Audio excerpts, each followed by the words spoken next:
when I joined the army, I came from a fairly conventional background, a South Indian family, and we had this whole construct of jhuta, and you can't drink from someone else's cup or eat from someone else's plate. And it was more to do with, I think, tradition rather than caste or discrimination, but you had a sense that you were different from the others. So imagine my shock that when I joined the army, you were given this one enamel mug, and that mug was your coffee mug, it was your shaving mug, it was your bathing mug, and it was your every other mug. You got it. Then got a little worse because it's a regulation issue.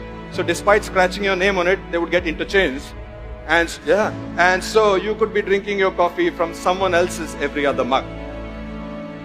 And that might sound weird to you, but for us it was battle inoculation, because before you knew it, someone else's blood could be coursing through your veins.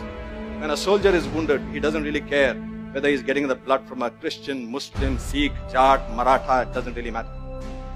And that way, the Indian Armed Forces is an amazing place. Some of you may remember in 1992, in Parvanu, in the timber trail, there was this cable car which broke, and it was dangling by a cable, and there were many souls who were trapped inside it, and they were going to plunge to certain death. There's a beautiful story of a Hindu woman who was trapped inside, and she was praying to her gods to save her. Now here's something really funny.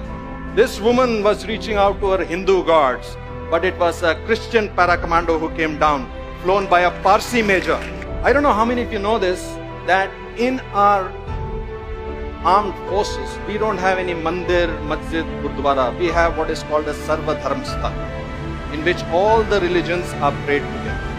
And a Maulvi will do a Pandit's job, Pandit will stand in for a Granthi.